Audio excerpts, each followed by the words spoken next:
Thank you. This is the Monday, May 9th meeting of the Yolo 2022. You have the meeting of the Yolo County Transportation District Board of Directors.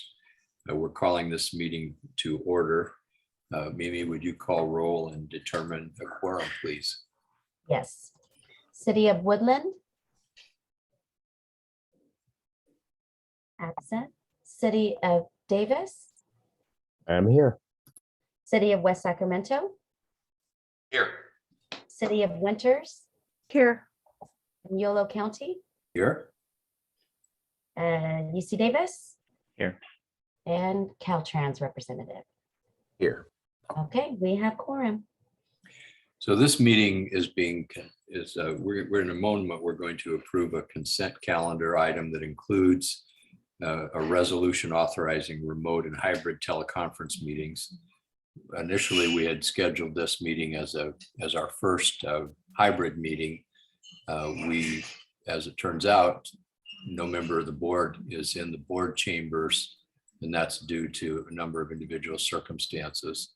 So we will conduct the meeting primarily remotely, but we do have at least one member of the public who is present in the board chambers and will be afforded the opportunity to speak in public comment. We will want to make a note that item 4 has an administrative report. One of the topics in that item is a report on the ad hoc committee on the 80 managed lane project. That topic shows up again under item 6.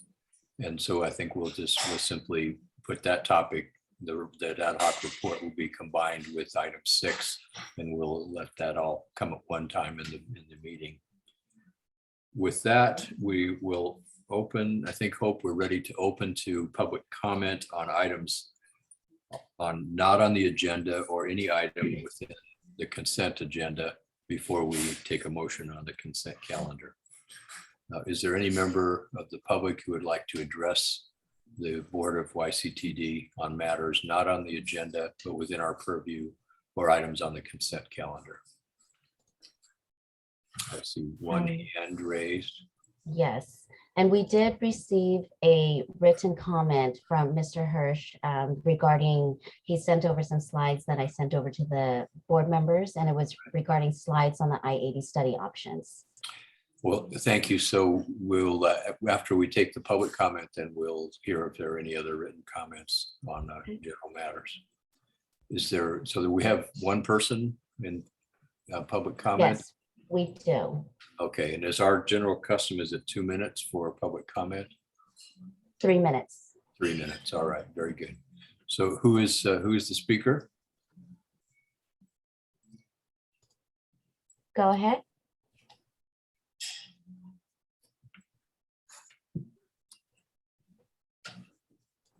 Okay, if the speaker is ready, we're ready to listen.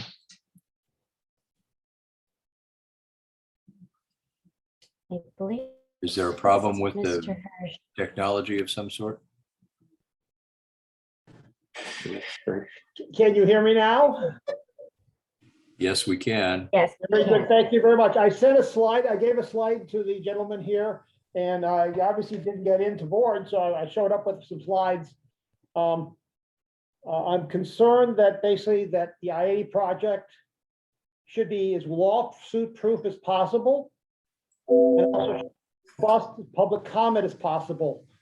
And I'm concerned that basically we are setting up a situation where we have it's problematic. I know we're in a hybrid situation. I know we're experimenting, but we've been doing Zoom meetings for 2 years now.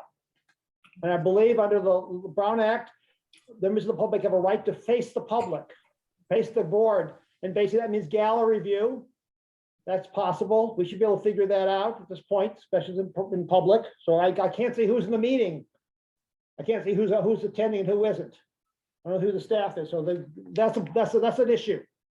The meetings are questionable. They're also, you need to be able to make visual material available. That's what the League of California Cities says. Some cities have figured it out. I don't understand why you haven't done that. With the Board of Supervisors has a letter, the Yolo County Board of Supervisors has something that says only 7% of all communication is written. So you basically are excluding me from 93% of the communication by not allowing me to present visuals. I don't think that's an equal playing field with other commenters. So I think that's questionable. And also material presented to the board needs to be made available concurrently or in advance. And my material has not been incorporated in materials concurrently or in advance, and that's an issue. I would suggest you need to investigate how to fully engage the public in the public input. Not, you need to create the 3 minutes, but that 3 minutes should be as quality as possible. That improves your discourse, gets new information out there, and the whole community gets to be involved with the dialogue, not just those who are in the inside. Civil society is being threatened by public commenters who are questioning the legitimacy of our government. We know we've had Proud Boys in certain areas here. We need to have robust, strong rules of engagement that treats everyone fairly. And I'm suggesting that we have some work to do here. Thank you very much for listening. Thank you for all your hard work and your essentially volunteer work for a lot of you guys. Thank you very much. All right. Thank you, Mr. Hirsch. Are there any other members of the public who'd like to talk to us about the items on the consent calendar or other topics not on our agenda? I don't hear anyone. Mimi, at this point, have we received written comments on matters not on our agenda or pertaining to the consent calendar? We have not. We have not. Okay, we did receive an email from Mr. Hirsch himself at some point late afternoon. We'll have it. All right, very good. That brings us then to item 2. Do you have anything to remove from the consent calendar, Autumn? No, Mr. Chair. I guess it's item 3. Anybody else have anything you'd like to bring off the consent agenda? Is there a motion to approve the consent calendar as presented? Ledesma moves. Second by Frericks. Thank you. We have a motion from Ledesma and a second from Frericks. Is there any further discussion? Mimi, would you call roll on the consent agenda? Yes. Yolo County, Aye. City of Davis, Aye. City of West Sacramento, Aye. City of Winters, Aye. City of Woodland, absent, and the motion passed.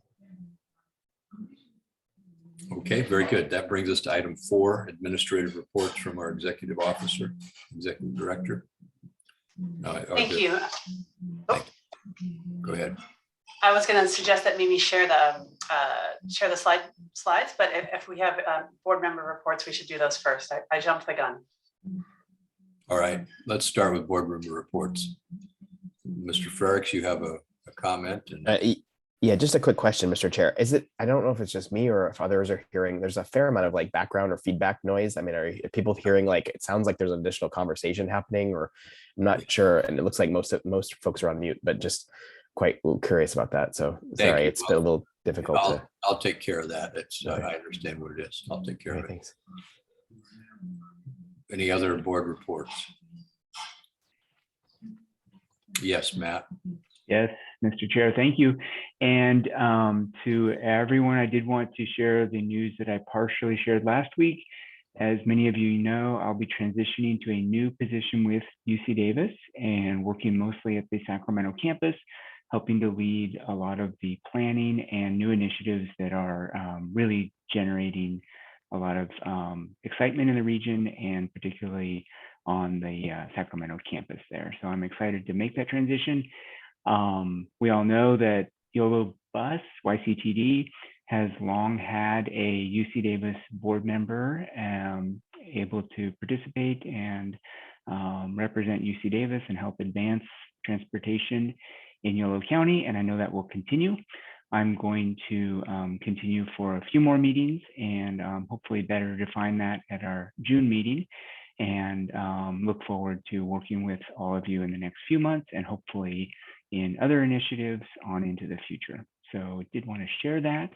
And I'm sure with my departure, we'll find a replacement for that continued representation at the YCTD meeting. But thank you all. Well, we have to vote on this, I think, before. Congratulations, Matt. That's very exciting and good news for you. We wish you all the best. We're delighted with your continued participation here as long as that fits with your new role. So thank you very much for all the work you've done for this agency, for our region in so many different circumstances. Thank you. Thank you. We'll give you cookies next time. Now, Jesse, I think you had your hand up as well. Yeah, if you weren't going to say anything, I was going to say that all the directors that are here tonight and Tom were present for Cap to Cap, advocating for transportation in the region. And some of us were able to do the SACOG tour ahead of time, looking at housing and really best practices for our communities. But I feel like it was a great event, and our executive director was there leading, and I felt like I was part of a bigger team that I've ever been on, and I really appreciate it. So I think it was great for all of us. Thank you for sharing. Couldn't agree more on all fronts. Any other board member reports? Let's go to Transdev Report then. Michael, do you have anything to share with us? Thank you, Mr. Chair. Yeah, yes, actually still going positive. We're right on track as we'd planned to date. We got very nice. We actually have one started that left us less than a year ago for better wages, has decided to come back. Very excited. And we have actually another one scheduled for next month. And we're talking to a few more coming back, along with who we actually have in training now. We just started a new class today as well, with 4 trainees in that class. So very, very good so far. Very good. Thank you. Now, Autumn. Okay, great. If Mimi, you want to go ahead and share the slide deck, we'll just wanted to quickly share the long range calendar, which we are continuing to update every month. And also just wanted to make a note. So yeah, so I won't go through this in detail. You do have the rest through the end of the calendar year in the packet. But just wanted to note a couple things for the June agenda. One of the consent calendar items, I think we told you in advance, but just wanted to make sure everyone was aware, is moving the June meeting to, let's go back to that calendar if we can. Oh, sorry to confuse you, Mimi, I threw you off. But for the long range calendar, the meeting is moving to June 6th. It was June 13th. It's going to be June 6th instead. And there is no longer an August board meeting. We are have taken that direction to have a month off. So we've shifted some things around to reflect that. And again, as always, welcome your suggestions for items that you'd like to see on the long range calendar. And then I'll just note that there are also meetings, notes from the Citizens Advisory Committee and Technical Advisory Committee's most recent meetings in your packet as well. And I think that's all we have as far as administrative reports, Mr. Chair. Thank you very much. Colleagues, are there any questions regarding the Executive Director's report? I don't see any hands raised, so that brings us to item 5, which is the draft 2022-23 budget for our organization. Autumn, is that you, or is Mr. Levinson going to be? Mr. Levinson's going to kick us off, and I may add a bit at the end. Over to you, Leo. Thank you. Thank you, Autumn and Chair Saylor and members of the board. I'm excited to have this chance to hear from you on the draft budget. It was shared with you and the Technical Advisory Committee on April 29th. And as you can see, after today's discussion, we're hoping for any written comments that you might have to come to us by May 30th, so that we can be ready to incorporate them for the June 6th board meeting, where we need to have, or we hope to have action. According to our bylaws, we need to have a budget by June 30th. It's allowed to be a preliminary budget, so it could be approved as preliminary with a final to come afterwards, or as I think has been the custom, it could be approved as final at that June meeting. And of course, there can be supplements to the budget during the year afterwards. But in either case, we hope to have action at the June 6th board meeting. So next slide, please, Mimi. some of the highlights in the budget, which were mentioned in the staff report, it includes the Route 42 expansion to 30-minute headways, the Woodland Microtransit service launch now for January 2023, continued restoration of express services, new multimodal projects, and these I know have been talked about in many other forums, but the Yolo Active Corridors project and advisory services supporting the I-80 managed lanes project. In terms of staffing, there is one new FTE proposed for the considerable planning efforts that need to be done, as well as a professional services budget. And this would be to support the short-range transit plan, the 10-year capital improvement plan, and the zero-emission fleet conversion plan, which are very important priorities for the district.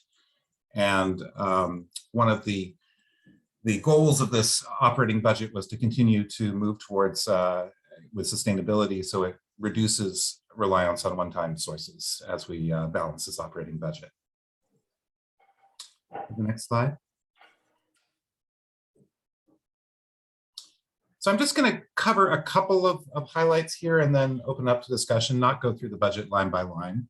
But overall, this is a $22 million budget, which is comprised of the operating budget of $17 million, which is up 3% from the current year, and $5 million in project budgets, which is down 4% from the budget proposed in the current year. It includes carrying forward many budgets that were in fact in the current year but have not started yet, but are displayed in this budget in order to show really the work plan that is before us. So combined, that's 22 million. In terms of the TDA, STA, State Transit Assistance and Local Transportation Fund funding from our jurisdictions, the total funding is 8.6 million, which is a 21% increase over the current fiscal year. It leaves, I know this is of interest, it leaves $9 million retained by jurisdictions of the Local Transportation Fund, which itself is an increase, a 16% increase over the current fiscal year. And the way that we approached the sizing of this, and of course this is subject to board discussion and review, is that the Local Transportation Fund is shared so that there's a sharing of the growth in the allocation that was received this year. So that each jurisdiction's growth in their share of the Local Transportation Fund is made equal to its allocation growth percentage. And that can be seen in the table in the budget where those are displayed. Next slide, please. Something new this year. I don't believe there was a budget resolution last year, but for sort of full clarity about the terms of the budget and what's being approved, we are proposing to have a budget resolution that accompanies the budget. And we wanted to put this draft before you this time so there really is a chance if there's any questions about it. The resolution would approve the budget, and it can be approved, as I mentioned, as either preliminary or as final. It authorizes the cost of living adjustment in the budget, which is pursuant to the formula that was approved by the board during this last year in the personnel policies. It approves the additional FTE. It authorizes the deposit to maintain the general reserve funding target. And because we've already deposited to meet the current year budget over $4 million, it only requires the additional 112,000 to stay at the 25% and fully meet the 25% funding target for the general reserve.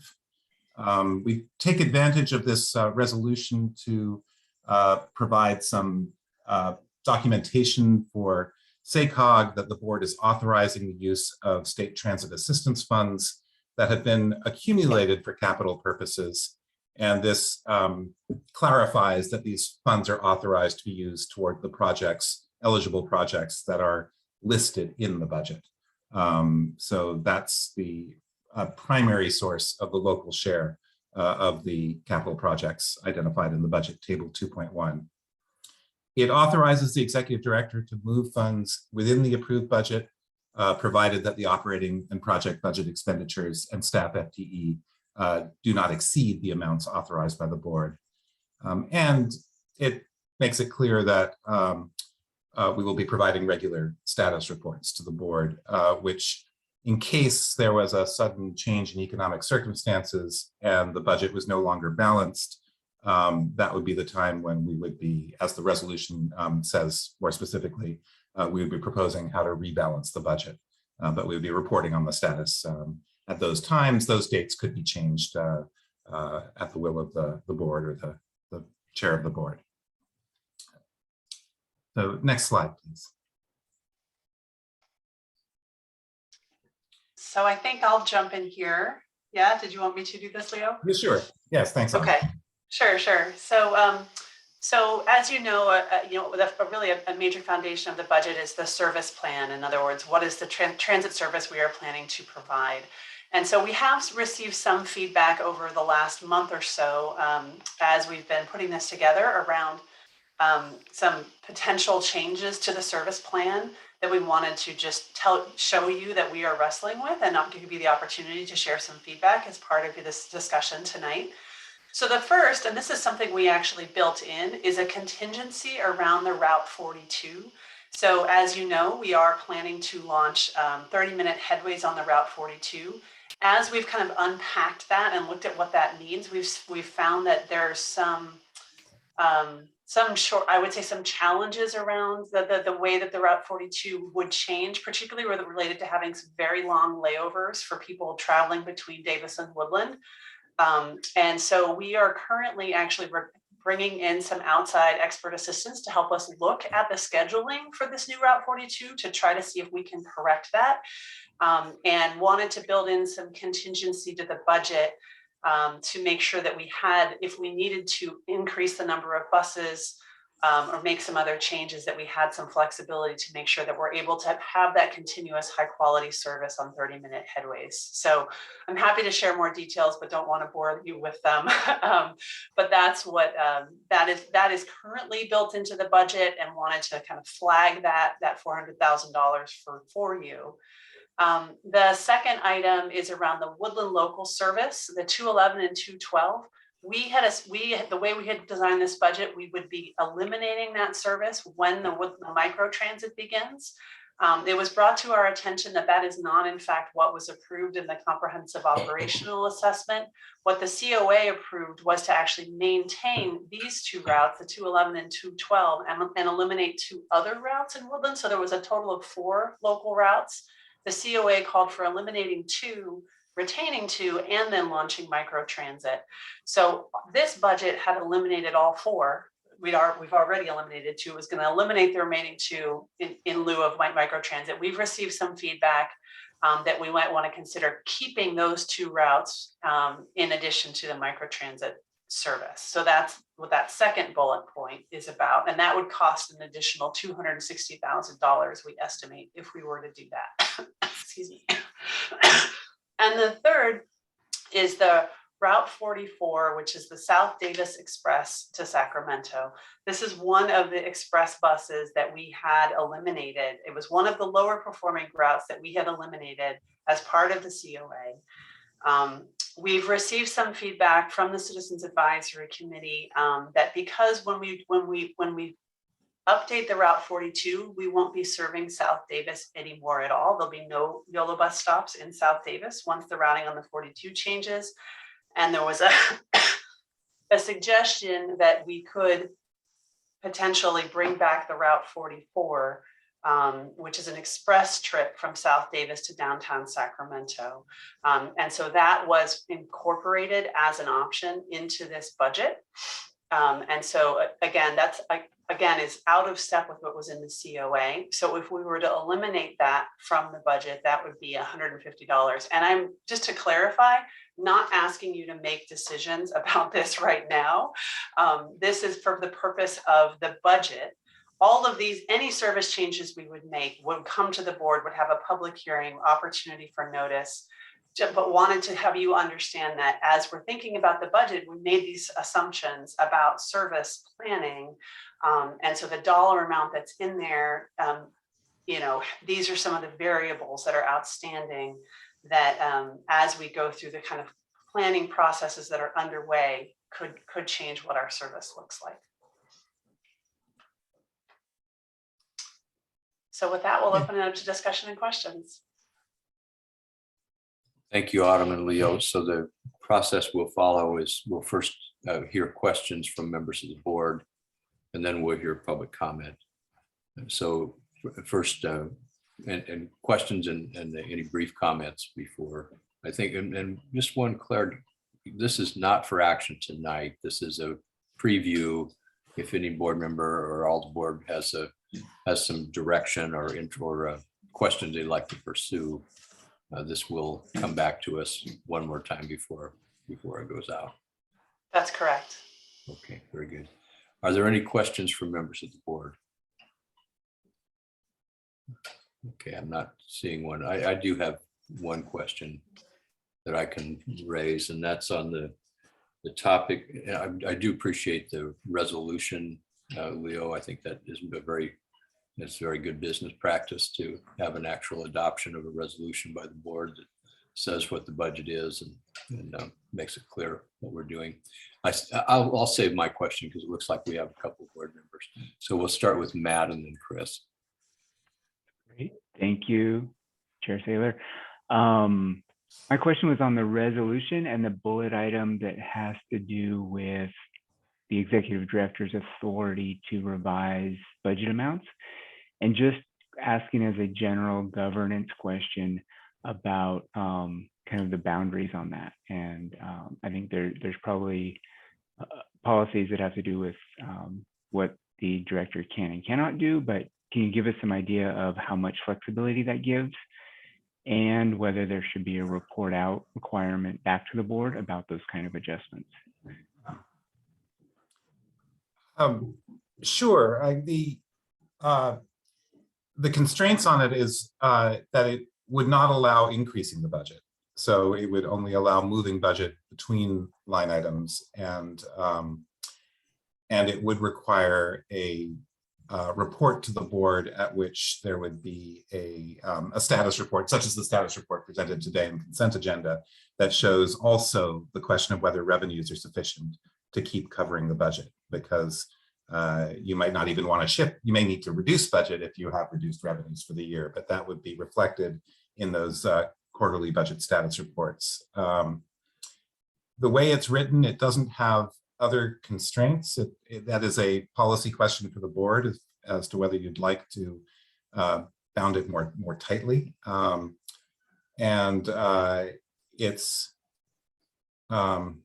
I'll just leave it there. I think it's That's great. Thank you. Thank you.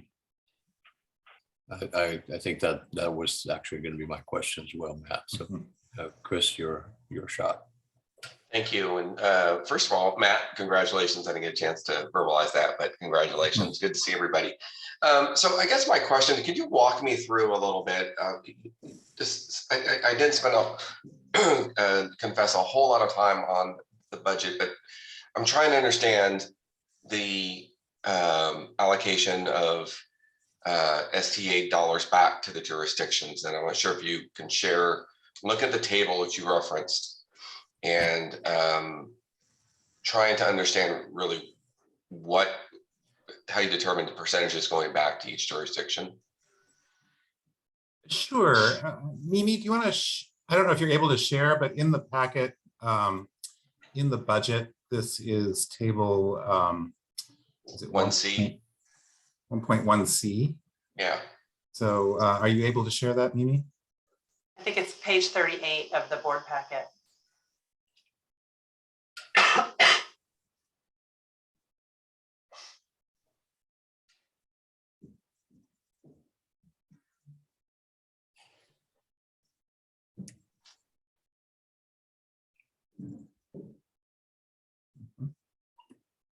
I think you were there.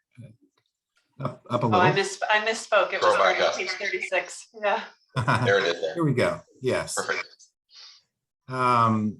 So if we were to take Davis as an example, the first one of the groupings, and this shows the current year budget 2021-22 and the proposed 2022-23. And in that, you can see that the state transit assistance for Davis rose by 29.9%. And that's really designated for transit. The local transportation fund, which is the second line, rose by 15.8%. I think that is, if I'm reading the small numbers correctly. And so you can see that the bottom is the balance retained by the jurisdiction. There is an allocation for the different aspects of the service, and the amount left over after what's been allocated to the district also went up by 15.8% from the 2.4 million to the 2.8 million. And so the sort of policy concept is that the transit assistance really is intended specifically for district activities transit. The local transportation fund can be used for other things. So it was that increase that was used as the metric for the increase in the amount retained by the jurisdiction. And that follows for each jurisdiction. There's some difference in the percentage increases, but in each case, the amount retained grows by the same amount as the local transportation fund. And I can see there's a little, in each case, the first line at the top for the district is the state transit assistance, and the second line is the local transportation fund. I can see the title got a little offset. No, I think I understand now. So you're basically, you're showing how each of the dollars that were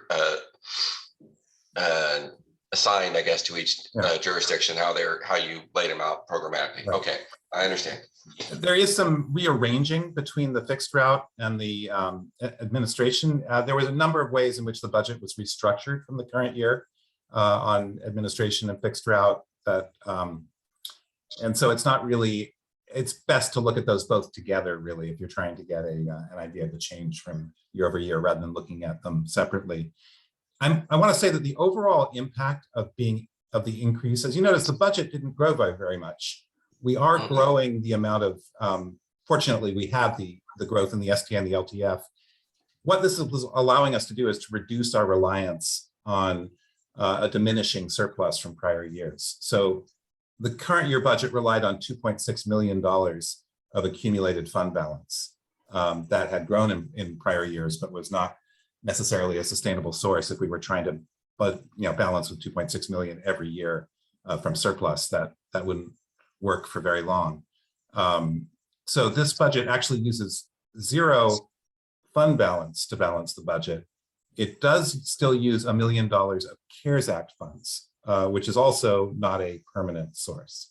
So it's sort of reduced our non-recurring sources from 2.6 million to $1 million. It isn't reduced down to zero, but right. Again, that's part of what the CARES Act is for, is to be able to help bridge that gap, right? And that's kind of what I was getting at is sort of where did the jurisdiction or the STA dollars come in? Where did the CARES Act money kind of fit into that? Because I think what I voiced at the last meeting was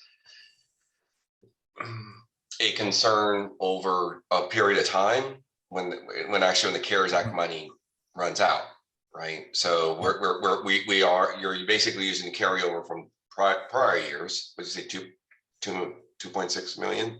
In the current year, 21-22, yes. Right, into next year, plus CARES Act money, and then that allows you to take kind of the foot off the pedal for these dollars coming out of jurisdictions.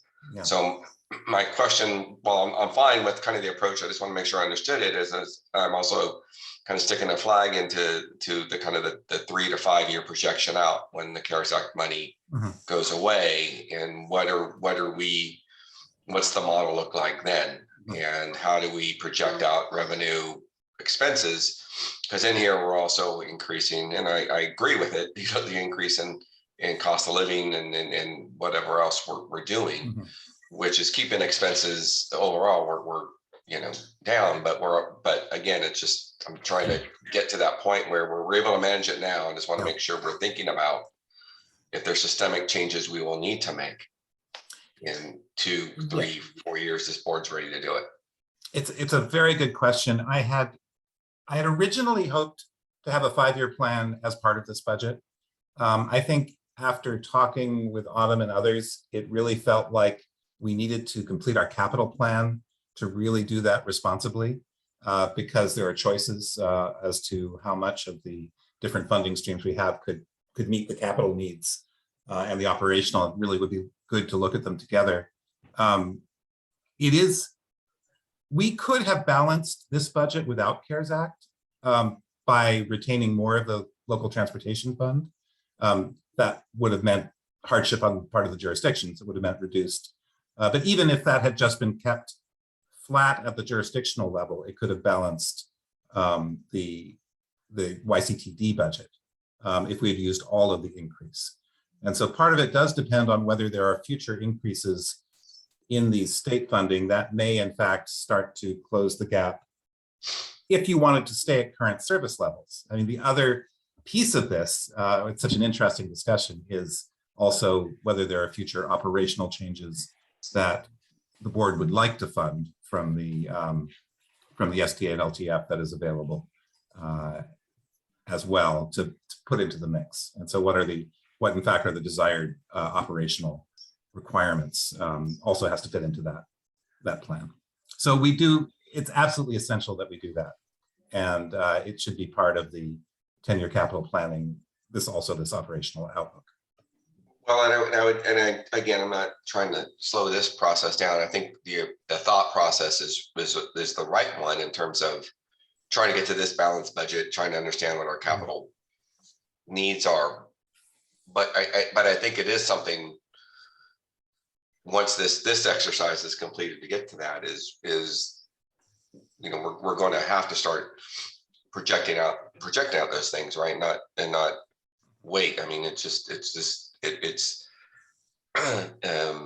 never going to be right? It's going to be, you got to at some point put a stake in the ground and say, okay, this is what it is, and prioritize your capital projects, look at your overall kind of annual budgeting process and see where you stand. So again, I appreciate the discussion that we're even having it, but I would just, for the board to think about in the September, October timeframe, would it be logical then to come back and look at sort of, okay, not so much from a kind of, we got to balance the budget, get into place by a time certain at the end of the fiscal year, but to certainly look at it from, are the things we need to start thinking about? Because even if, to your point, any changes, any discussion about increases in service or decreases in service, how does that impact us in future years? We won't know. We got to know, first of all, right? We're always going to be kind of stuck in this kind of circle. We don't even know what our choices could be and the impact it would have without understanding that. So it's something we've been asking about for a few years now. And I understand we've been through changes and everybody's new here, but it's just something I want to make sure we find time to concentrate on. So I don't have any.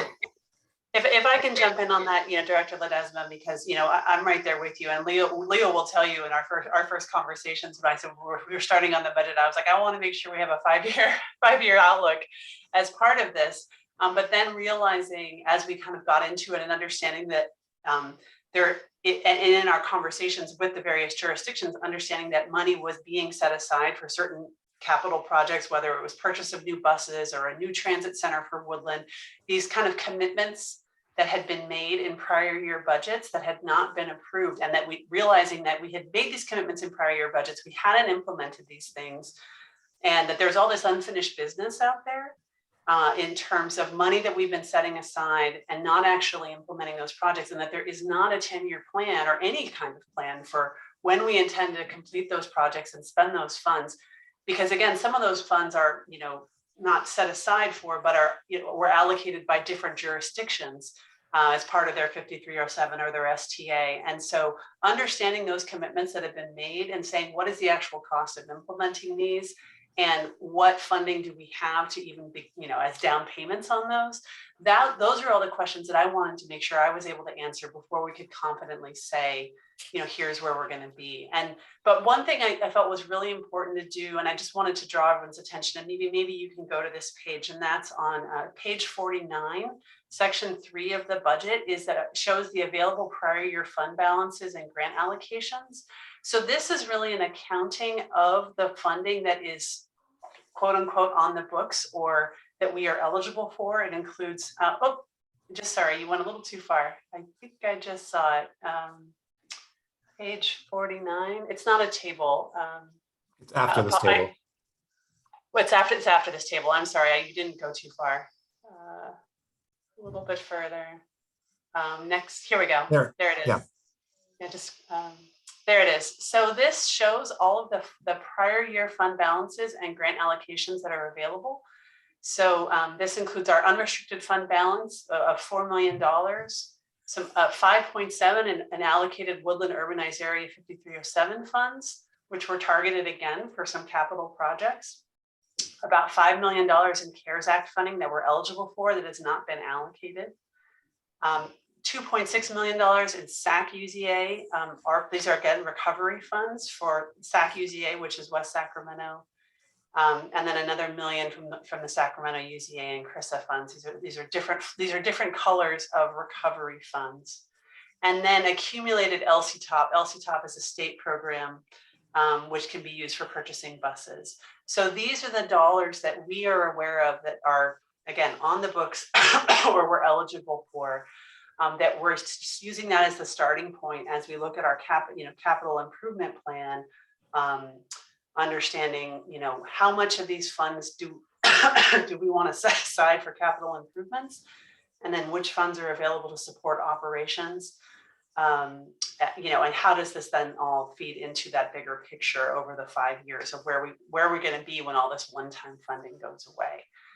So I wanted to just highlight that section for you all, which is, I think, Autumn, I'm sorry, Lucas, I know you have your hand up. I'm sorry, but as a follow-up to that, so on these because you said something that like I didn't realize with these funds. So these are unallocated at this point, and then I heard you say that they don't have that the decision will be can they be used for either a capital project or for operating budget, or are you saying are they already designated to go towards that, or would that be the choice policy discussion for the board? That's what the board is going to have to decide. So some of these funds are restricted, have the restricted uses, others are unrestricted. But that's exactly why I want to do a capital improvement plan with the board, with the input from the member jurisdictions, to talk about things like bus purchases, a new transit center for Woodland. Some of these, again, things that have been kind of piecemeal, one at a time, included in prior year budgets, but we've never actually, to my knowledge, I haven't seen a document that takes a comprehensive look at what the priorities are for capital projects and decides which funds we want to allocate to them. Okay, thank you. Appreciate the time on this. Mm-hmm. Very good. Mr. Ferricks. Yes, thanks so much. A couple quick questions with regard to sort of the draft here. So one, I would really appreciate the possibility of putting the slides back up that sort of talk about the Route 44. That went pretty quickly, and I was trying to read the draft budget memo and the draft budget itself, as well as also trying to watch the slides. So apologies there. I really appreciate seeing that. And I don't know if that's possible for us to get the slide presentation, like potentially either in advance of the meetings or something, it'd be really helpful. So it's nice to be able to actually be able to read a copy of it. I think you were talking about slide 10. I don't remember which slide it was. I apologize. So no, I think you wanted to talk about the 44. Yeah. Yes, please. Oh, sorry. No, that was it. Sorry, Mimi. Slide 10. There it is. Did you have a specific question? Or do you want me to say a bit more about it? Yeah, I do actually. Well, I have a couple questions and I'd love for your response. I think firstly, so I guess the let's see. Firstly, so I'm looking at the draft memo and then the rest of the draft budget, and I don't see the elimination of the 44 in there. So that just want to check in on that firstly. Yeah, correct. So the 44 is included in the draft budget. And we wanted to highlight that for you. So if we were to eliminate it, that would be a reduction of approximately $150,000 Got it. from the budget that is currently in front of you. And the comments that came from the CAC were essentially, if you, as I recall you saying them, if Yolo Bus does not, if Yolo Bus eliminates the 44, then Yolo Bus does not serve South Davis. And then there was something after that though, so I wasn't quite. Yeah, so it was the combination of eliminating the 44 and the rerouting of the Route 42. So the Route 42 is no longer going to serve South Davis. Right, that's correct. Yes. And so that's where the comment was made. I think that, you know, to eliminate both creates a burden on South Davis. Yep. Okay. Yeah. Thanks. I appreciate that, and I agree with that.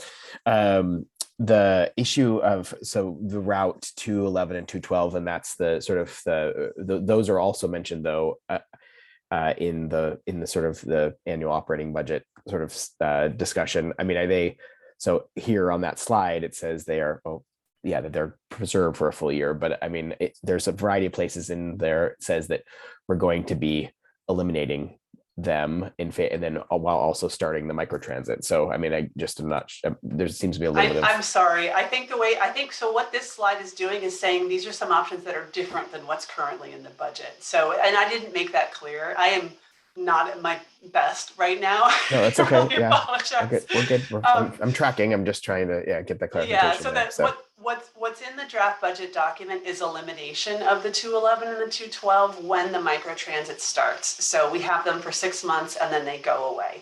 So this option that's here on the slide would be an alternative, which would be to keep them for the full year, pending the results of the planning study. Because again, we are launching a planning study to plan the microtransit in Woodland, and part of that is to look at the local service and what the local service, if any, should be retained.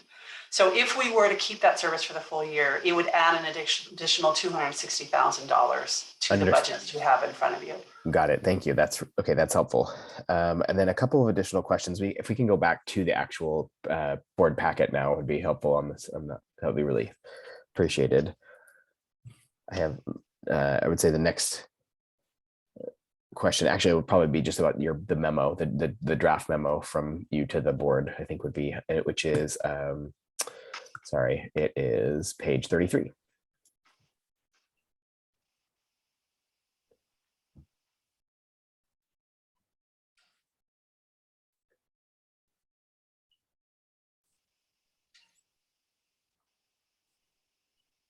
It's page 33 in the board packet. I don't know. Might not be. It's just it's your memo from the draft memo from. Keep going up. Okay, I think my page numbers are. Yeah. Here we go. Yep. There we go. Yeah. Thanks so much. So I think the comment in this, and so thank you for the clarification, Autumn, with regard to the routes and the proposed sort of shifts and changes there and elimination and such. The point would be, I think, just that in terms of the overall memo highlights, I would say also, I wouldn't be afraid to talk about the eliminations, right? I mean, as an example, everything in this list that you have here is really positive. Yes, this is all great. And that is good. But there's also potential proposed elimination of, 211 and 212. But again, after the microtransit, which is a positive thing, happens, there's also, again, I think I appreciated the clarification on the Route 44 and not being proposed currently for elimination. But for example, if it is eliminated, I think that it's perfectly acceptable to put it as part of a highlight of things that are happening as part of the budget. I mean, because some people view efficiencies and saving of dollars as as highlights. So I think that we should be willing to sort of list those types of things as well. So just a sort of editorial comment there, I think. And then it's page 34 of the packet. So let me go down and it is the top of the page says administration operating budget. You just passed it. Yep. A little further up. Yeah. Okay. That page right there. Thank you so much, Amy. It's item subsection D. So I obviously, yes, I've seen the staffing chart, the proposed staffing chart that there's a reference to table 1.1b. So it references in this section, a new senior transportation planner. So just want to be clear that, so we've currently have been at 2 and we are proposing to go to 3. Is that correct? Okay. because we've just had a new additional senior transportation planner join within the past couple of months. And so just kind of wanted to just get a clarification on that sort of proposed change in the staffing. Yeah, and just to clarify, if I may, so we are basically moving around existing resources. So we have basically what's been a vacant position in the Transdev contract. Okay. So we're kind of pulling that back in, pulling in that money. And then the procurement and grant specialist position, which we have been unable to fill, and that we've realized as we've taken a look at it, we can kind of break that apart. So we're essentially taking those two positions and repurposing it into a new senior transportation planner, and then the assistant planner. So it's not, if it makes sense, we're not pulling in new resources. These are existing resources that we're shifting around. Shifting around. Yeah, that makes sense. Yeah.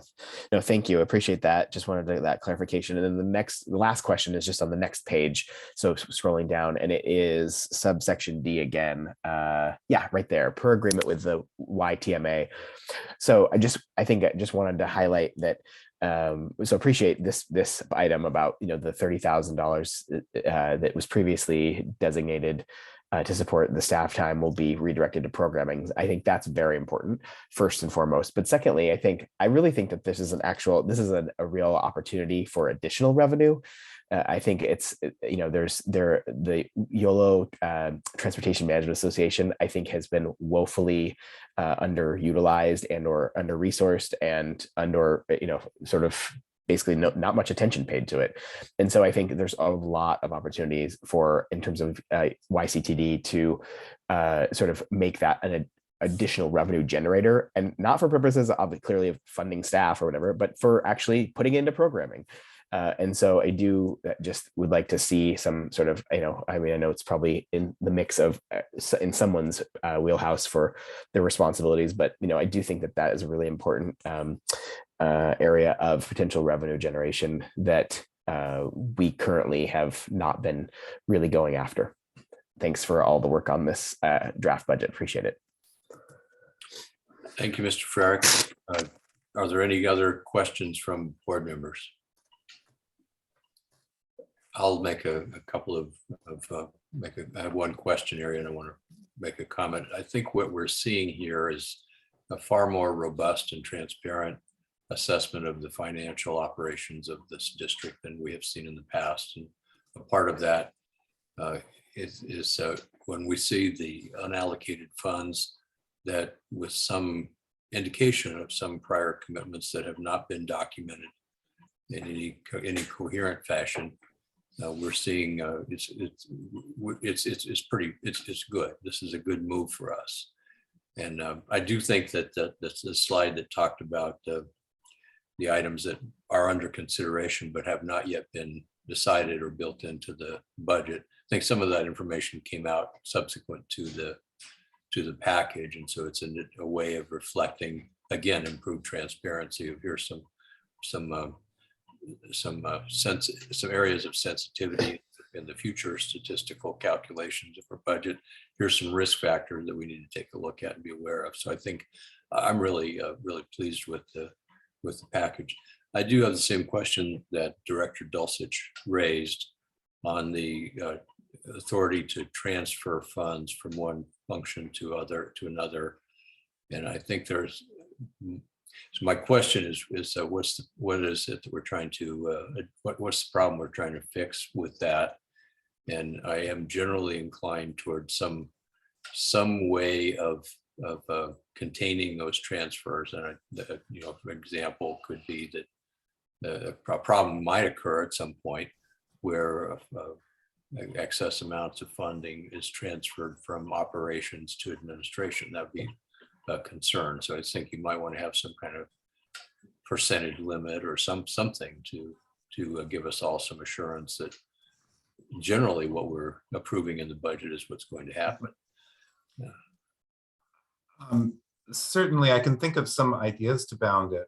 Just to give an example of the kind of thing that this allows for is when there were some major staff vacancies and there was some contracted spending instead of labor spending, that would be something that could move forward quickly without necessarily requiring a resolution by the board to move money between those line items.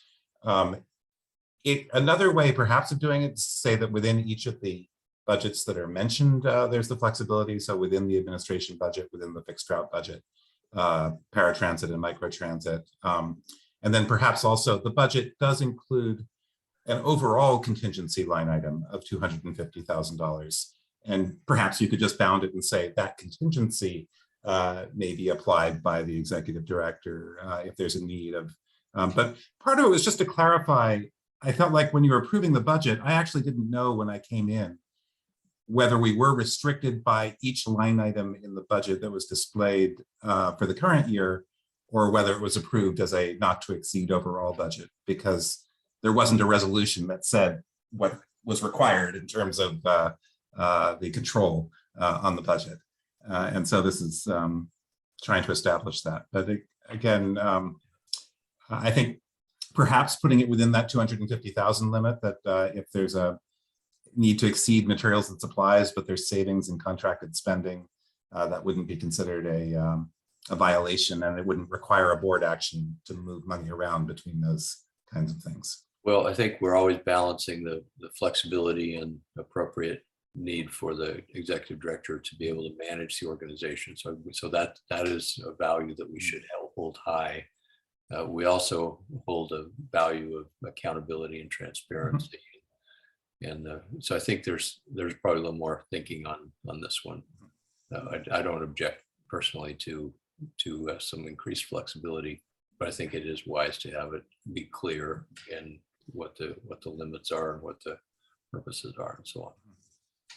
And if I may, again, that was the reason behind the specified dates to come back to the board, that each budget status report at the quarterly level would show if there was any line item that was expected to exceed. I probably want something a little more than that. And with every one of us works in a number of agencies where we have the same problem and or the same consideration.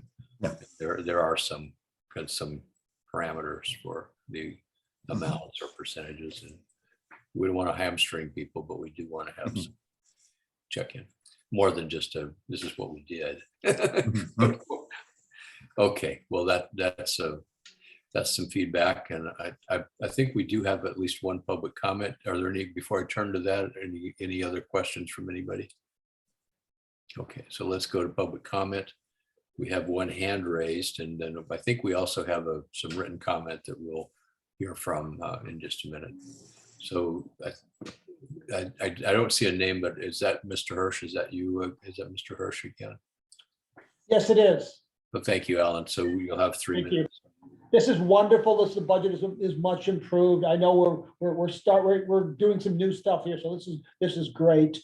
And I also appreciate that we're increasing the budget, reflecting the dramatic need to mode shift away from driving to transit to reduce our greenhouse gases. So we need to see a massive shift. I know the Yolo bus shouldn't get more money than they can use effectively, but I think we need to see even more shifts of this nature, 10 and 20 and 30% a year in budget increases. And we see 10, 20, 30, 50% increases in ridership. So and I know maybe a bridge too far this year, but I see cost control and cost forecasting running by buses. I don't see any efficiency numbers like cost per trip, cost per revenue mile, cost per trip mile. Don't see any of those ratios in there because measure efficiencies. Maybe this is too far at this particular thing. I know we're doing some new stuff here, but we should put a pin on that for next year. I don't see any program goals that we can measure. We can measure cost. We don't see any measuring results. In a public sector, you would have not just manage the cost, but you'd measure the results, meaning sales, and also would be profit. I mean, there's no profit in a nonprofit, of course, but we should measure the results in terms of how many trip miles, cost per trip miles, and those sorts of things. And I don't see any of that here, any budgets on that, so we can track our progress against our goals. So especially when we're shifting mode shift from fixed route to microtransit, we should be watching to see whether our cost per trip, cost per mile, how that's changing and whether we're optimizing. Because one of the goals is to use our public funds as much as possible to reduce VMT, cost per trip mile, to reduce our greenhouse gas. That's really important. And there's no metric here that measures that, even approximate. So this is great. This is wonderful. Thank you, Mr. Levinson. I'm glad you're on board. And this is a great questions. Thank you very much for this progress. Thank you, Alan. Are there any other public comments? Mimi, I think we have at least one written comment that's been received. Would you like to just make note of that? Yes, we received one written public comment from Mr. Barnbaum, and it was regarding the first bullet point for item number 5 related to the long-awaited expansion of Route 42 A and B. And the public comment was forwarded to all board members. Right. Was there another comment? You did send It was, it's regarding a separate item. Okay, separate topic. Very good. All right, very good. Autumn, this is not for action. Do you have any closing comments? Yeah, I want to thank the board for this discussion, and I think we've heard some really good feedback, and definitely work on looking at some good examples of how we strike that right balance that you spoke of, Chair Saylor, regarding flexibility and also accountability. And so appreciate that conversation, and also the clarifying questions in the areas that we want to make sure we communicate clearly about this budget as we go forward. All right, and we see further need for projecting for long-term sustainability, and I thought that was a very good conversation as well. Director Lauren.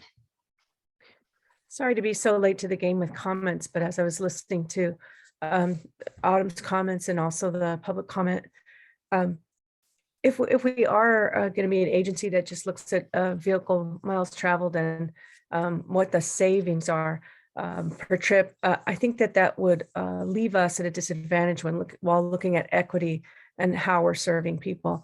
So I just think that depending on one financial indicator isn't enough to serve the public. So I just think we have to look, really across the board on our values when we're looking at how we sift through information.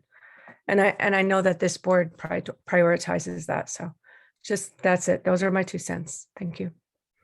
2 cents worth $1. Thank you. Very good.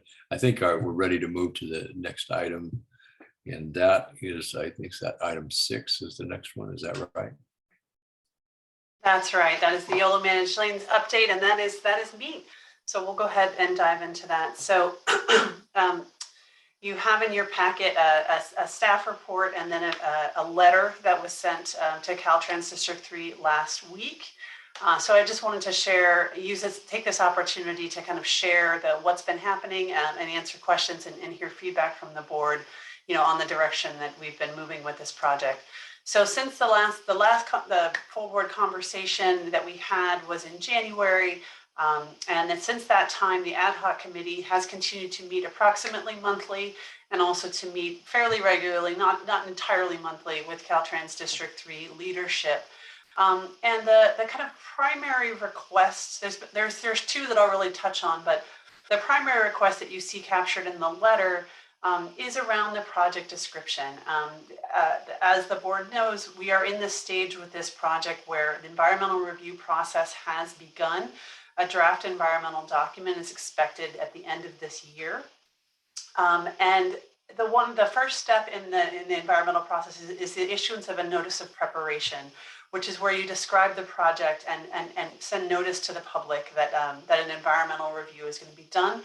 And what we have been talking with Caltrans about is revising that project description, revising that notice of preparation to make sure that we have the right project described as we enter the CEQA process. And what our request to Caltrans, who is the lead agency under CEQA for this project, is that they identify the tolled lane as the preferred alternative. Right now, the project description talks about managed lanes, and then it has a number of different alternatives, one of which is tolling or 2 of which are tolling, different versions of tolling. We're asking them to have tolling as the preferred alternative, recognizing that the CEQA process, you don't always land on your preferred alternative. As you go through the process, you might end up having one of the other alternatives become the project. But that is what we've suggested. We think the toll revenue should be used to support transit service and a transportation equity program, and that should be spelled out again in the project description. We think that they should be evaluating a multi-lane toll facility as a viable alternative. In other words, in addition to adding a new lane, having a conversion of a general purpose lane, so that we would actually end up in a situation where we have 2 tolled lanes, that should be looked at as a viable alternative. And that climate change, VMT reduction, and transportation equity should all be identified in what's called the purpose and need of the project, which again is kind of part of the standard notice of preparation.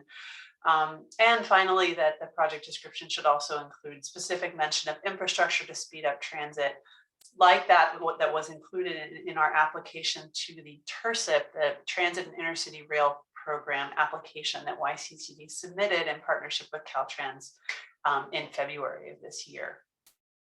So that is the request. And then on the next slide is the kind of the other issue that we have been talking about internally and also in conversation with Caltrans is clarifying YCTD's roles and responsibilities in this project. So Caltrans is the lead agency under CEQA. However, YCTD is the project applicant for both the $86 million federal infra grant, which we received in 2021, and the TIRCIP grant that we applied for $20 million just several months ago. So we clearly have an important role to play in this project, but there are no kind of formal agreements between YCTD and Caltrans. So we are working to establish a formal memorandum of understanding between YCTD and Caltrans that clarifies where YCTD leads, where we participate, how we kind of understand what our role is, and how we relate to Caltrans as we go through this process together. So I've listed here some of the areas of responsibility that have been a part of our conversation, and this is a place where I would love to hear the board's feedback. So again, oversight of grant funds that have been received. Clearly, we have a very clear role for that because it's our name on those. And so we're ultimately on the hook for ensuring those funds are spent the way we said they were going to be spent. Closing the funding gap, we still do have a funding gap for this project. And so looking at the various funding strategies and going after funding, the Caltrans can't do this project without us out there advocating for it and advocating for those funds. Stakeholder and community engagement. We think YCTD's got an important role to play there. The structure of YCTD makes us a good fit by virtue of our structure to engage with the agencies here in Yolo County and the communities. Coordination with Solano County around some of the issues that we see with 80 at the 113 interchange at the county line. That's an important piece of the puzzle. When we look at what's happening on this corridor in Yolo County, you can't ignore the Solano County side of the equation. Reviewing and concurring with major documents. These are environmental documents and other decision-making documents. What is YCTD's role in reviewing, concurring, and approving those documents? And then the last two are very kind of much broader, looking at, if we move forward with toll lanes on this project, what is the tolling authority? What is the structure through which tolling is actually administered, not just here in Yolo County, but more broadly in the Sacramento region? And then how are future toll revenues spent? And what is, again, YCTD's role is, as if we do indeed move forward with a tolled lane on 80, we may very well be the first tolled lane in the Sacramento region. And so what precedent are we establishing around how toll revenues are spent in a way that is aligned with our goals? So that is the presentation. I think we can stop sharing, or we can keep those up if you want to refer to them. But at this point, I'd love to open it up for your questions and comments and feedback on both the two pieces we presented here about what our roles and responsibilities are, and also how we kind of proceed moving forward with our request to Caltrans. So in this case, I think that there's an ad hoc committee that has been engaged as well. So I'd like to start by allowing the ad hoc committee to make any comments. The one opening I'd like to mention is that the board did approve a set of goals for this project, and that has been before us at every turn. So I think that the letter that you see and the comments that Autumn has made I see as consistent and aligned with that foundational board action and direction. Let's see, Matt, do you have anything that you'd like to add or questions as a member of the ad hoc, and then we'll turn to Chris. I think most of what I might add is kind of recapturing what Autumn mentioned. And the things I would highlight are how unique this project is. This would be, if we're successful, the first tolling project in the region. So that makes it really different. And for large agencies to embrace something different and kind of put it into a standard process, it's hard. And I think that's a lot of what we're seeing in Autumn's summary and in the upcoming steps are some of these things that are harder to work on because there's not a template. It's things we need to figure out and really test and be creative and see if there's win-win solutions. And I think the ad hoc committee with Kirk Trost's help and our SACOG partners, we're really trying to navigate those rapids and find those win-wins. So I think that's one item. And then the other item that's really unique is the equity layer, and bringing that into a large transportation project is different.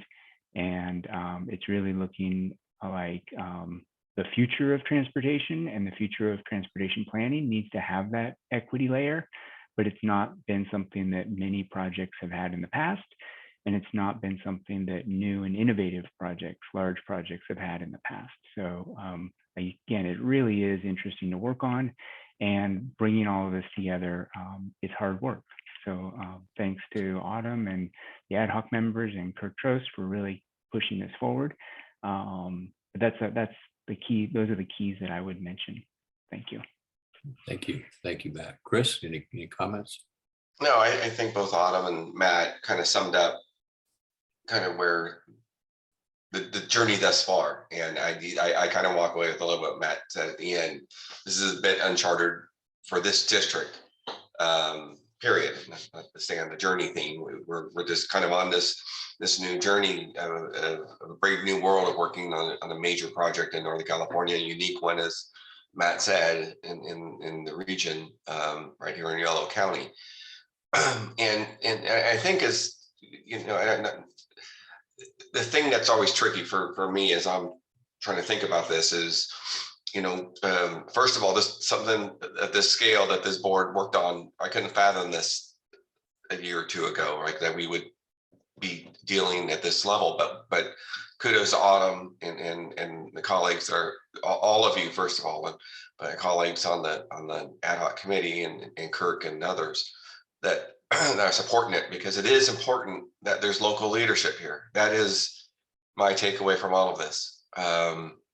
It would be very easy to let Caltrans just kind of roll, and not that they're nefarious in any way. It's just the way things are, sometimes can happen. And we are most definitely trying to imprint our values, things we've been talking about the last few years about the way we want to move forward. So it is important that we think about these things going forward. We're trying to represent those as best we can, and trying to insert ourselves in those points of view where maybe the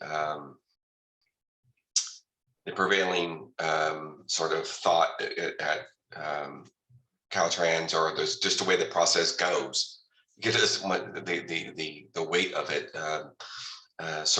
could take over. So I'm very cautious. I will say this in thinking about kind of what is our role, what is, I'm very cautious about sort of trying to become the Caltrans. We are not the project manager here. And so when you put up the list, Autumn, of things you're thinking about reviewing the documents and whatever else, I know myself, like my colleagues, have busy day jobs, and somebody mentioned these are volunteer jobs. On a good day, they're volunteer jobs.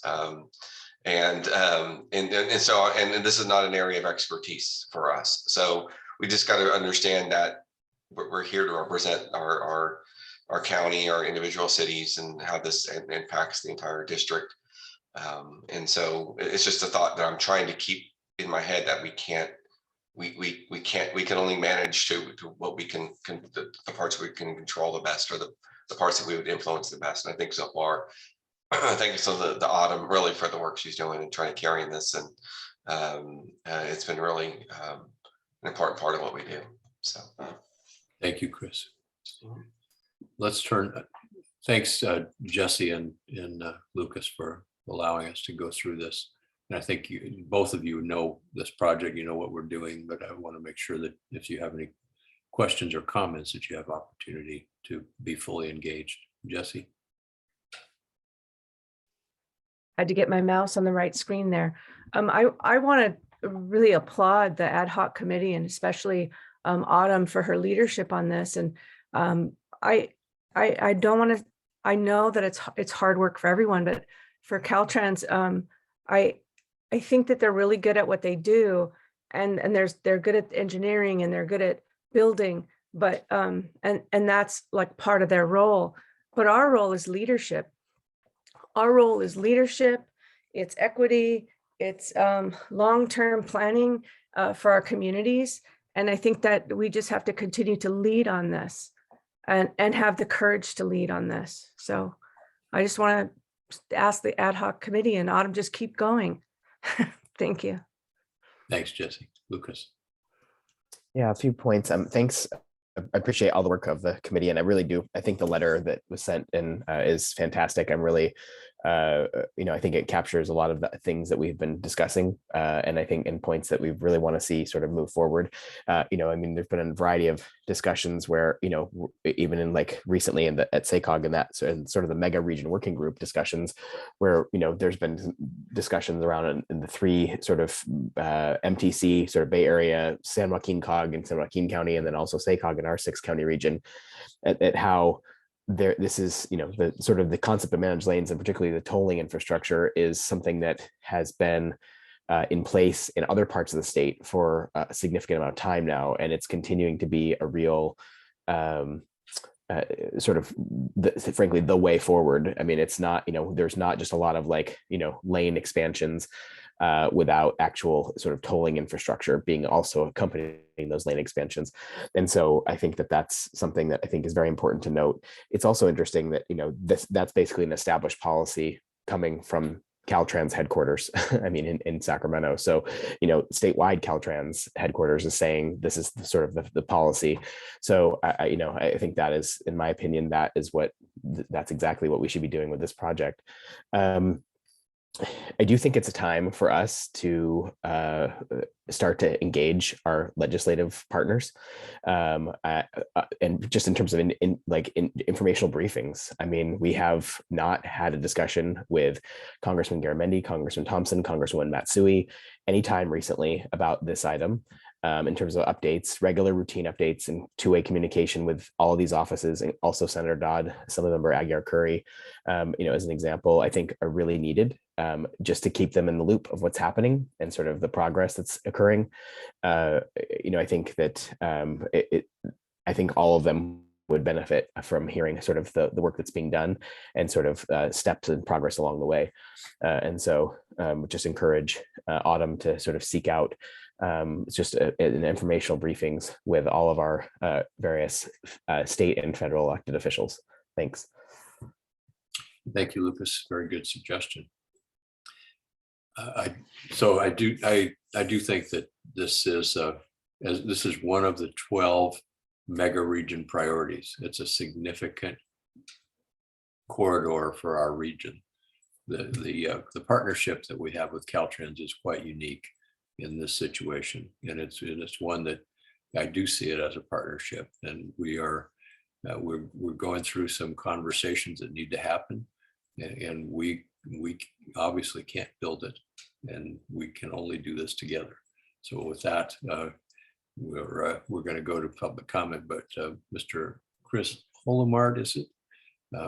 One message that I hope that you hear is that we do see this as a partnership in service of our shared region, and I think together we can do something really pretty amazing, including bringing the additional resources necessary to complete the vision that we arrive at together. That's one of the key things that we bring as a resource and an asset to the overall picture. And we have a public comment that we'll listen to and look forward to. And is this Mr. Hirsch? I think it is. Alan, is that you who's there again? I'm just, is that Yes, you? I am. Thank you. Thank you. Your Thank you name's very public. much, Don. Thank you very much, Don. This is a very impressive letter. Thank you, thank you, thank you. I'm enthusiastic about your being more assertive in terms of projecting our local values on this project. I think it's important. And because, of course, this project is actually much more than just Yolo County. It's the choke point on the Tahoe connection. And as we see, more people are driving to Tahoe, more snow is melting. There's a contradiction. There's an internal contradiction to basically contributing to more driving up Tahoe, which is one of the problems here.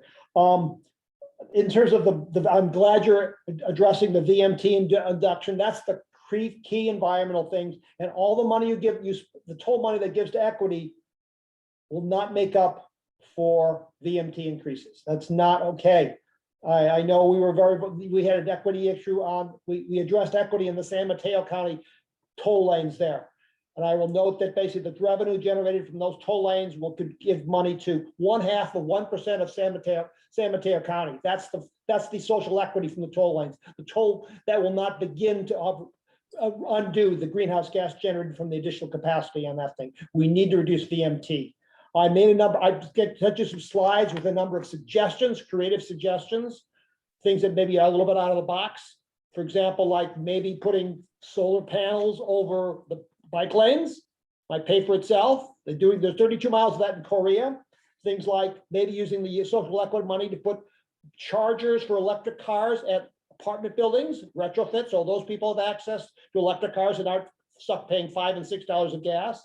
Things like including putting bus stops next to the I-80 project. So the buses, express buses can run and stop and not have to get into local streets. We actually have some bus service for the entire corridor, not just the short segment we're widening here. I think we need to think of it corridor wise. I think the corridor should include all the way down to Solano County and maybe into Benicia and further. And it should go all the way to Tahoe. Maybe e-bikes at the end of the corridor or along the corridor so people can ride the causeway with e-bikes, or when people can take a bus and then get an e-bike at the end of these things. I think we need to be creative here with that extra toll money.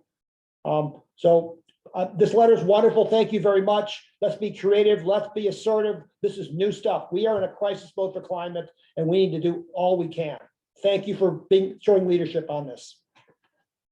Thank you, Alan. Appreciate those comments. Are there any other public comments? I don't see any other people present. Is there any written comment that we've received on this topic?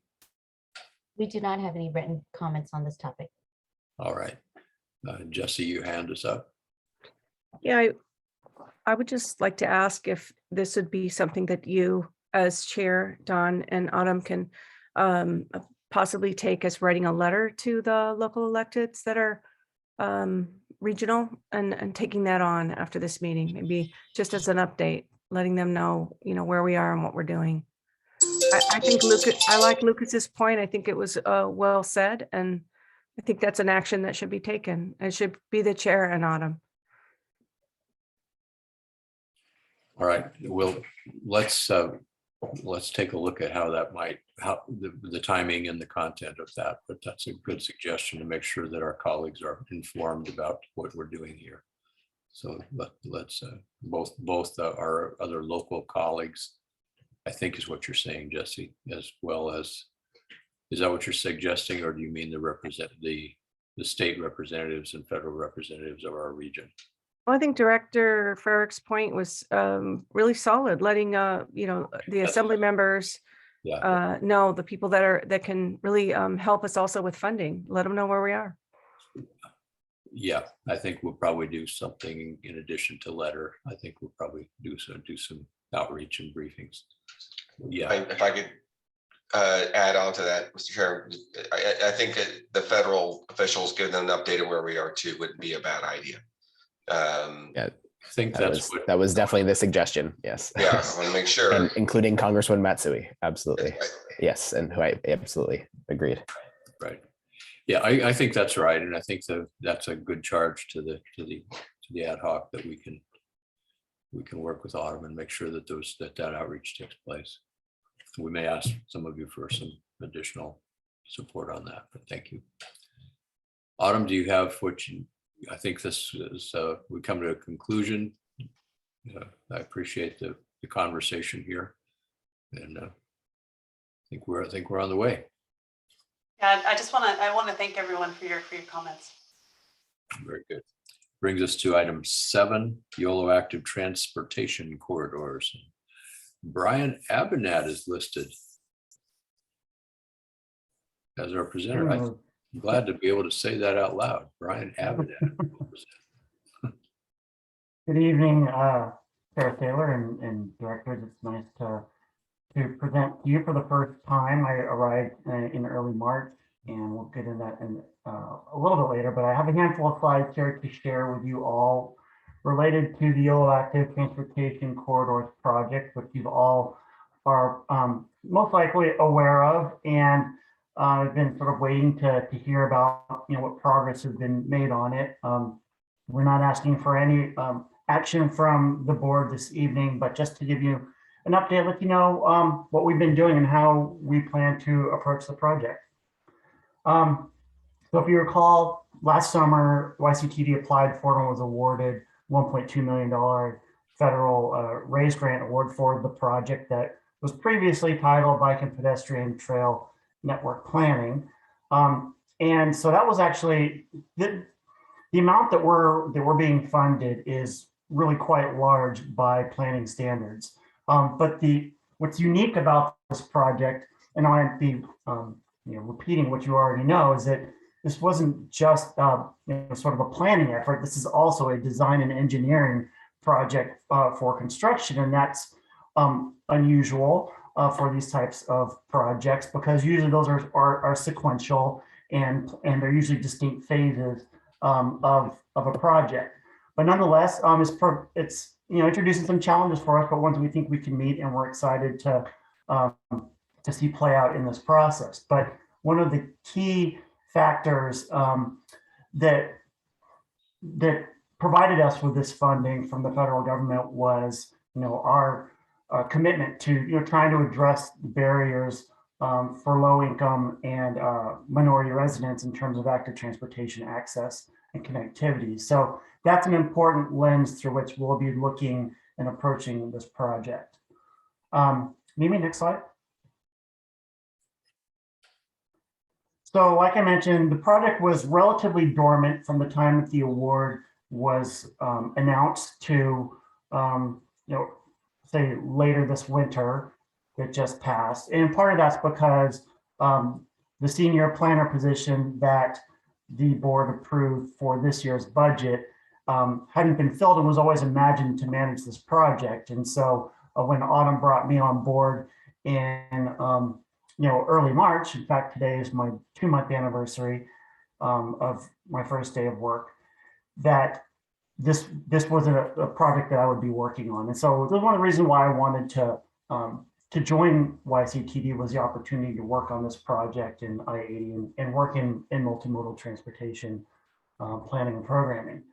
One thing I did was I retitled the project from Bike and Pedestrian Trail Network Project to Yolo Active Transportation Corridors, with a clever acronym pronounced YATSE, because I felt like this new title better reflects what we're actually trying to accomplish for the project, which is creating functional, safe, comfortable, paved, off-street multi-use paths for people to use by bicycle and by walking. And I felt like the other title kind of implied or could cause confusion that we were developing recreational, dirt paths and trails, and that's not what we wanted to communicate. So that's the motivation behind that, and that's the title we'll be using from this point forward. One of the first things that Autumn and I did was we started kind of think about how do we manage this process between a planning process, but yet we're also doing design and engineering. Those are usually sequential, but we really want to be able to deliver our project in a reasonable time frame. So this flow chart that you see at the bottom of the slide kind of reflects what our thinking is. And right now, we're sort of in this project preparation phase where we're preparing to launch the project, and that'll occur, we hope, late summer, early fall.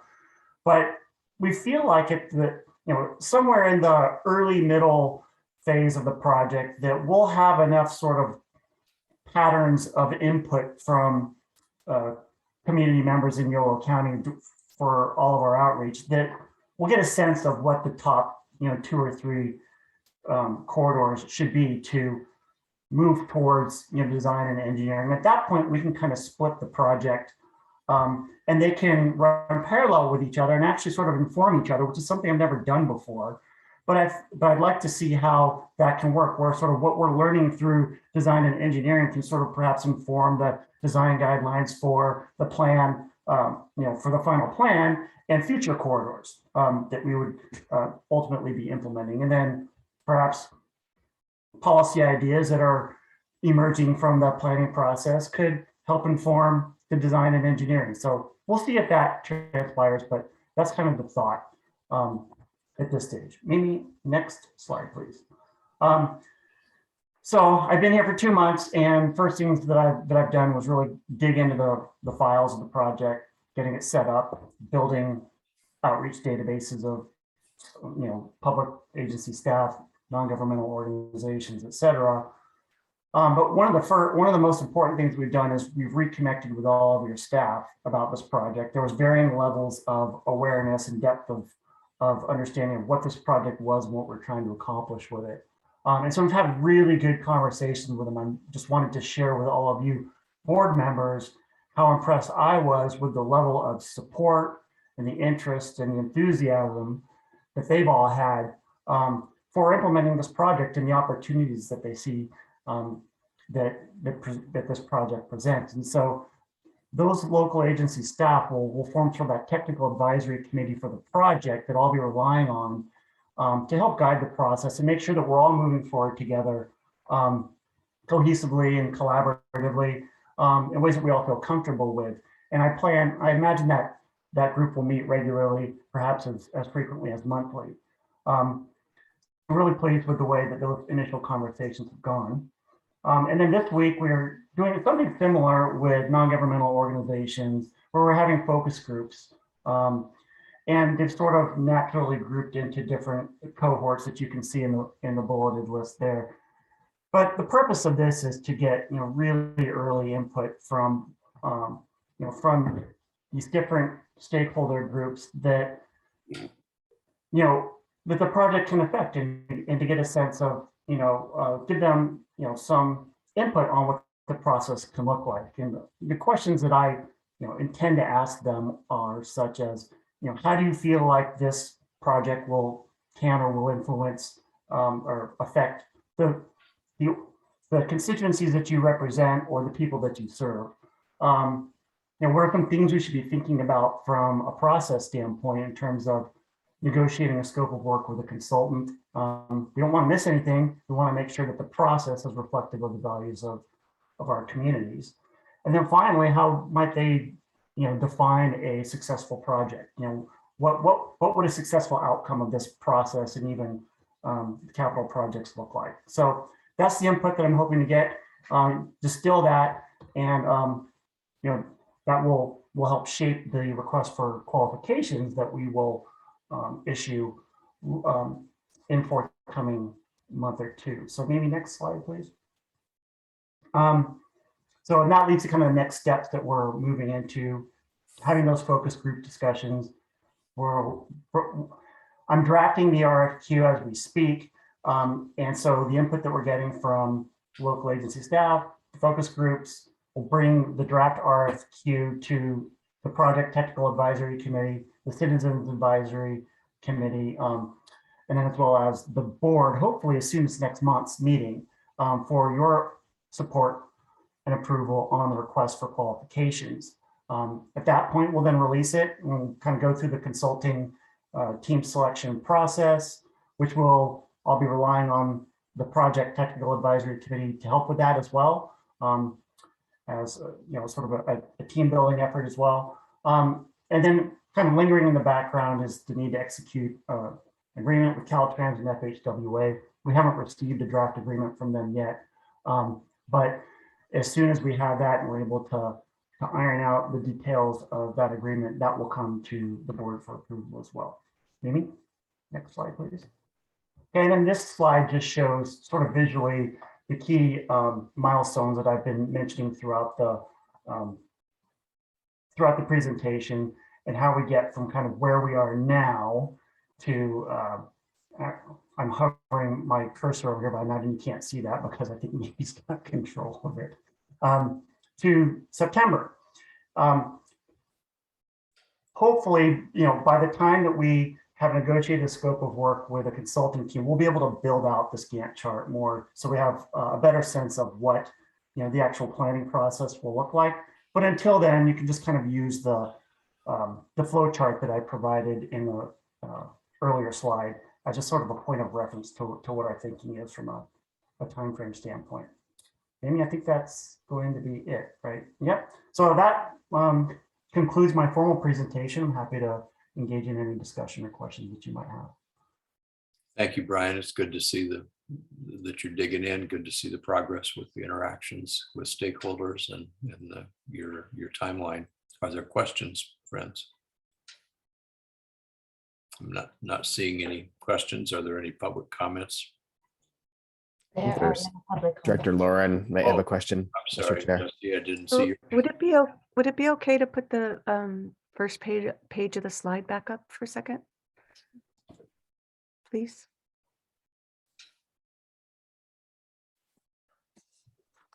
Okay, where is it? Sorry, No, I think, this one?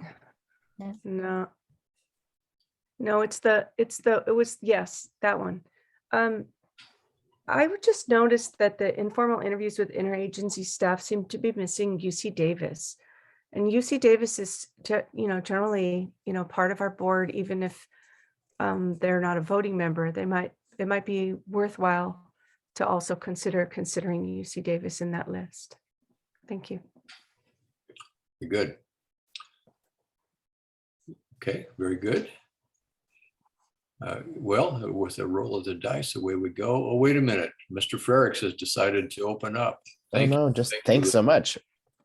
I just was going to add to Director Lauren's comment. I mean, specifically around that comment about UC Davis, I think a good example is just like the Russell Boulevard bike path. The city and the university most recently collaborated on the redoing of that entire bike path, and both contributed dollars towards that project, and land and usage of land and also dollars. So I think it makes a really good sense for the university to continue to be involved in this process as we move forward. Is there anybody who opposes that? I don't see anyone. Matt opposes it. He was hoping for could- UC Davis Health, actually. I think. Yeah, I was hoping I could, maybe even vote on it. But no, I did want to appreciate the comment, and Brian and I can definitely check in the next week and kind of add that layer. That's no problem. And one thing I'll want to talk with Brian during that discussion is Dixon. Because maybe even discussing with Dixon this project is another connection that could be, if not formally, at least informally, part of the diagramming and the thinking about long-term connections into Yolo County. So definitely look forward to it, and thank you for the mention. Very good. Very good. Thank you. Thank you, Jesse, Lucas, and Matt. Brian, I think you've launched your project, and we expect daily updates from now until the trails are done. Or monthly, maybe. Okay. Very good. Thank you, everyone. Autumn, do we have any other topics to discuss this evening? I just wanted to make sure we didn't have any public comment on this item, Mr. Chair. All right. Is there public comment? There are no public comments. All right. Very good. Need anything else, Autumn, before we adjourn? Nothing for me, Mr. Chair. Thank you all for your attention. I know this was a long one. Try not to do this to you every month. I think this was the kind of meeting that we want to have. A very robust, wide array of topics centered on the essential mission of our organization. Thank you very much. And good job, everybody. Bye-bye. We're adjourned. Thanks. Thank you. Thank you. Good night, everyone. Good night. Thank you.